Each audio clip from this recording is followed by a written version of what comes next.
Pernahkah kamu makan sayuran pakis? Nah, pakis itu rasanya enak bukan? Nah, pakis itu bukanlah tumbuhan berbiji, melainkan salah satu jenis tumbuhan paku. Seperti apakah tumbuhan paku? Disimak penjelasan Bapak berikut ini. Jika kamu suka video ini, jangan lupa beri like dan subscribe. Jangan lupa tanda lonceng.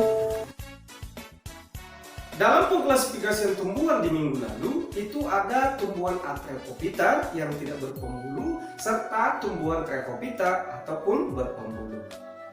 Dan di pertemuan beberapa hari yang lalu, kita sudah membahas itu tumbuhan yang tidak berpembulu, yaitu contohnya adalah tumbuhan lumut. Oke, hari ini kita akan membahas yang namanya tumbuhan berpembulu. Nah, pembagian tumbuhan berpembulu atau yang sudah memiliki berkas pengangkut ini nanti dibagi lagi menjadi dua. Yang pertama ada yang berspora, contohnya tumbuhan paku. Lalu yang kedua ada namanya tumbuhan berbiji atau disebut sebagai spermatophyta. Tumbuhan paku atau boleh disebut sebagai Pteridophyta, di mana Pteridophyta berasal dari bahasa Yunani, yaitu kata pteron artinya sayap ataupun bulu, dan pita yang artinya tumbuhan. Jadi tumbuhan paku boleh disebut bahwasanya memiliki daun ya seperti sayap ataupun seperti bulu-bulu. Ada nanti penggunaan istilah untuk tumbuhan paku ya. Tumbuhan paku sering disebut sebagai tumbuhan kormus berspora, yang artinya kalau kormus berarti akar, batang, dan daun sudah bisa dibedakan dengan jelas, dan berspora berarti dia memiliki spora. Yang menjadi ciri-ciri tumbuhan paku yang pertama yaitu tumbuhan ini memiliki daun yang selalu menggulung.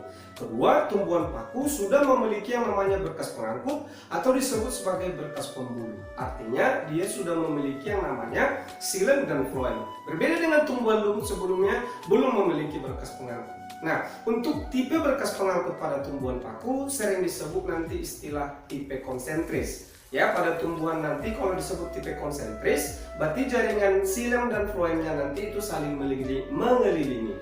Nah, pada tumbuhan ya, bahwasanya tipe konsentris itu nanti ada dua macam. Ada yang disebut sebagai konsentris amfikribal, kemudian ada yang disebut sebagai tipe konsentris amfifasal.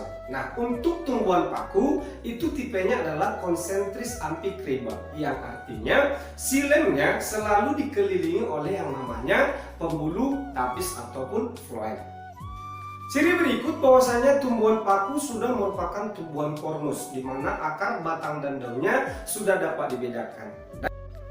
Nah, berikutnya untuk ciri tumbuhan paku juga mengalami pergiliran keturunan yang kita sebut sebagai metagenesis, pergiliran keturunan dari fase vegetatif ke generatif. Ya, berikutnya untuk fase dominan pada tumbuhan paku yaitu fase sporopik, penghasil spora. Kalau disebut fase dominan, minggu lalu di tumbuhan lumut namanya paling lama dalam proses siklus hidupnya. Bentuk daun pada tumbuhan paku ada nanti berdasarkan ukurannya. Ada yang nanti yang kecil disebut sebagai mikrofil ya, lalu ada yang besar disebut sebagai makrofil. Dan berdasarkan fungsinya, daun tumbuhan paku juga nanti ada yang daun sporofil, penghasil spora, dan berperan dalam fotosintesis. Sedangkan ada nanti daun trofofil yang digunakan khusus untuk fotosintesis. Nah, bahwasanya letak daripada spora otomatis yaitu di bagian sporofil ya, tepatnya di bawah permukaan daun tersebut. Nah, ada hal unik ya untuk spora ini ya. Kalau kita lihat daun daripada tumbuhan paku ya yang sudah memiliki spora, biasanya dia tampak hitam kecoklatan ya, butiran-butiran halus. Habitat daripada tumbuhan paku itu tergantung daripada spesiesnya atau jenisnya. Namun, tumbuhan paku biasanya hidup di tempat berair atau yang disebut higrofit ya. Kemudian dia menempel pada inang, tidak merugakan inangnya disebut sebagai epifit. Ada juga yang hidup sebagai pengurai mikroorganisme ataupun organisme yang tulang bati disebut sebagai saprofit. Dan ada juga yang habitatnya atau hidupnya menempel di tembok-tembok tertentu. Nah, bahwasanya untuk struktur tubuh daripada tumbuhan paku itu sudah bisa kita bedakan antara akar, batang, dan daun. Hanya saja untuk akar pada tumbuhan paku bukanlah akar yang sejati, melainkan ada penggunaan bahasa lain yaitu rizoma. Rizoma tadi yang berperan untuk penghasil atau menyerap air dan tempat melekat pada substratnya. Nah, untuk batangnya dia itu warna kehitaman ya, ada dia yang keras, ada yang tampak berbulu. Nah, bahwasanya batangnya itu melekat itu ke tempat atau substrat yang ditempati. Lalu untuk daun ya warna hijau tentunya karena memiliki yang namanya butir klorofil. Nah, untuk fungsi atau peran daun pada tumbuhan paku nanti ada disebut tadi itu daun sporofil penghasil spora dan fotosintesis, serta ada namanya daun trofofil yang gunanya hanya berfotosintesis karena terdapat hanya klorofil saja ya, tidak ada spora di sana. Kemudian berdasarkan ukuran daunnya ada yang makrofil. Kalau makro berarti ukuran daunnya lebar ya atau besar. Dan kalau disebut sebagai mikrofil berarti ukuran daunnya itu kecil seperti sisik ya. Nah, bahwasanya letak daripada spora otomatis yaitu di bagian sporofil ya, tepatnya di bawah permukaan daun tersebut.